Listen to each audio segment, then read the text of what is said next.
ცეცხლსასროლი იარაღის უკანონოდ ტარების ბრალდებით დაკავებულ ბიზნესმენს ბრალი ოფიციალურად წარუდგინეს.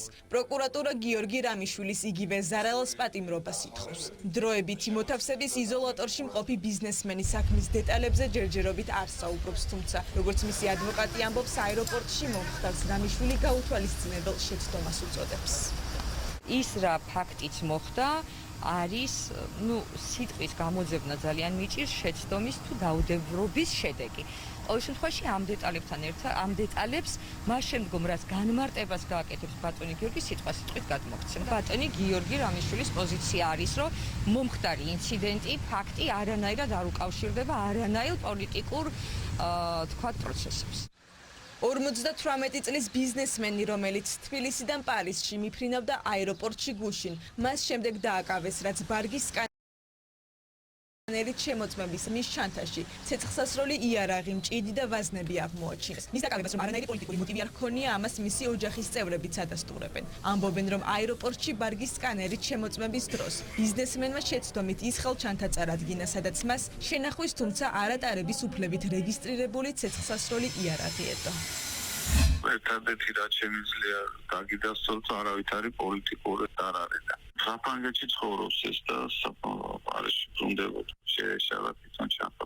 გიორგი რამიშვილი ამ წლის 6 ივლისს დაკავებული იქნა თბილისის საერთაშორისო აეროპორტში სასაზღვრო კონტროლზე, ვინაიდან ხელბარგში აღმოჩენილი იქნა კანონიერად შეძენილი შენახვის უფლებით მასზე რეგისტრირებული ცეცხლსასროლი იარაღი. დაინტერესებულ მხარეებს მოუწოდებთ თავი შეიკავონ გადაუმოწმებელი ინფორმაციის გავრცელებისგან, ვინაიდან ამ ეტაპზე მიმდინარეობს შესაბამისი კანონმდებლობით გათვალისწინებული სამართლებრივი პროცედურები. როგორ ან რატომ აღმოჩნდა გიორგი რამიშვილის ხელბარგში ცეცხლსასროლი იარაღი? ეს ფაქტი კითხვებს მმართველ გუნდსაც უჩენს. თუმცა საპარლამენტო უმრავლესობა იმედოვნებს, რომ ეს არა მიზანმიმართული ქმედება, არამედ ნამდვილად დაუდევრობა იყო. ოპოზიცია კი ამ ფაქტსაც პოლიტიკურ ჭრილში განიხილავს. ნელა წარმომიდგენია, რომ ადამიანი, რომელიც ამდენი მილიონის პატრონია და ერთ-ერთი უდიდესი ადამიანია, ხა ისიც სულელი იყოს, რომ პარიზში გაფრინდეს ხელბარგში ჩადებული იარაღით. ოფიციალური ვერსიების დაჯერება, სანამ ამას არ მოყვება სერიოზული გამოძიება, უბრალოდ უკვე ძალიან რთულია.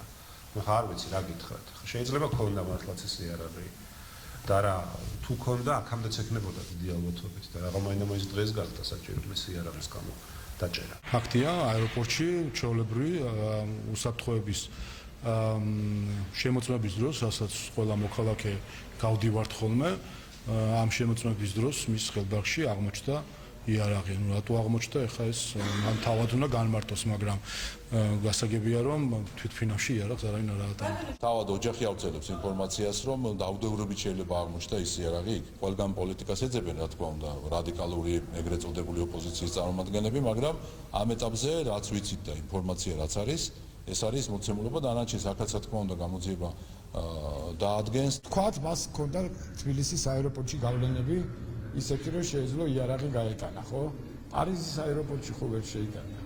ამიტომ ყოველად რომელი მხრიდანაც არ უნდა მოუარო, მაინც მივდივართ იმ დასკვნამდე, რომ ამ ჩანთაში მას ჰქონდა ეს იარაღი, რომელიც შეიძლება აღწახსოვდა, შეიძლება არაერთი იარაღი არ მას და ერთ-ერთი იარაღი, რომელიც არ აღწევდა და ეს იყო სუფთა დაუდევრობა. Silk Road ჯგუფისა და Silknet-ის დამფუძნებელ ბიზნესმენს პროკურატურას ისკრის სამართლის კოდექსის 236 მუხლის მე-4 ნაწილის დარღვევას ედავება, რაც ცეცხლსასროლი იარაღის მართლსაწინააღმდეგო ტარებას გულისხმობს. დანაშაული 4-დან 7 წლამდე პატიმრობას ითვალისწინებს.